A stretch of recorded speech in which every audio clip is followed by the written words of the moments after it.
Hürmetli vatandaşlık siyerlerimizi devamlaştırırız. Bugün Çiğsilağ 2019 yıl 6. ayının 7. günü. Hepti cüme. Endiki mevzumunda.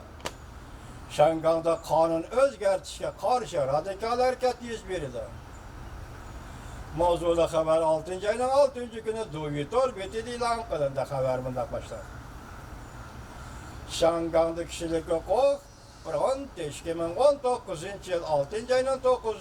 günü Kaçkon cinayetçiler kanunu özgertiş karşı 3. katımlık namayiş teşkil. Namayiş teşkilliği için lenzici şu günü zor Türk'ümde kişiler namayiş katlaşıdı dedi.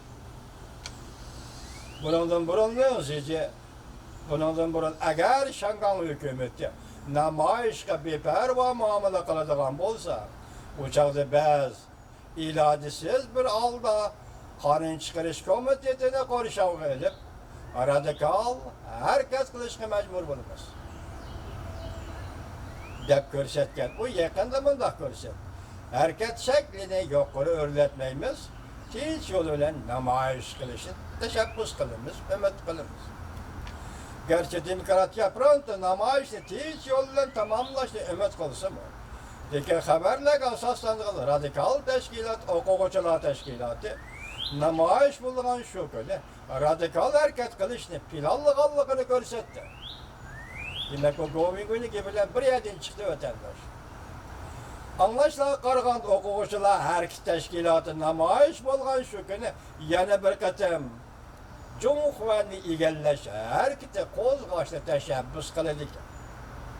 2019 yıl 6. ayının 19. günü ötküzüldüğün namayişini teşkilligen organ, adı teşkilligen organın adımı lenzici bundak dedi. Demokratik frontun nişanı tehimi köp adamla namayiş katlaştırış. Hatta namayiş katlaşkanlarının hemmisinin ok deyişi ve bu arkalık, yorukluk ve tinçlikli ifadeli gerek. Haberlerde bunda görüstüldü. Görüstülüp geldi. Okşaş bulmayan radikal teşkilatlar namayiş ceryanıda bazı radikal hareketlerini yol okuyup kanuna kılap dokunuş peyda kılmakçı oldu. Demokratiya frontu bunda hesapladı. Namayiş katlaşkan bağırlık teşkilatlarının Demokratik frontunun nişanını okşaş birdek ten elişi bu mümkün emez. Biz hem ındak talep koymayımız, her kandak teşkilat özünün yolu boyu işkesi buludur. Eğer ayrım teşkilatla hareket kullanmakçı olsa, avval vaziyette düşünüşü lazım. Gerçi demokratiya front hareketini tinç yoluyla elip verişin tekitlisi var.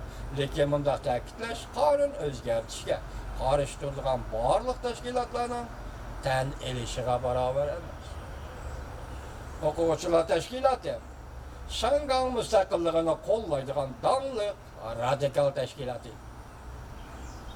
Bu teşkilatın meydanı ve bunun katlaşkan əzalarını ötken vakitlarda işleyen işleri bu iki hesaplığında okuyucular teşkilatı namayiş kılınılan şu günü çokum belki radikal hareket kılışı mümkün. Şangang'da hakikaten söz metbuat erkinliği var. Bu dönemde haber yazgıcı biri vatıdıma bir abzası. Aldığın şart şu ki namayiş tinç yoluyla akli revişte elip verişimiz lazım.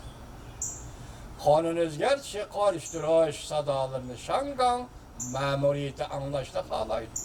Şundaklı Şangang hükümeti radikal hareketlerinin yine kayıtı 101 işlik görüştüğümü halımaydı. Şunlaşka namayiş ötkezgende mulayim, tertipli gelip verişi lazım. Yani bir taraftan Germaniya siyasi panalık erişken Demokratik Front'un koruyucuları Huang Taiyang ve Li Dongsheng qatarlıqla 2019 yıl 6. ayının 4. Germaniya parlamentida muhokama qatnashib fikir bayon qildi. Huang Taiyang bunday dedi.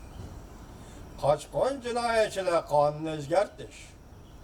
Bir devleti iki xil tüzüm deydigan, maşındak tüzümde halaket gelip vardı. Biz bunun için demokratik devletlerin şan qanıb, beşim işiltişini ümid qılımız.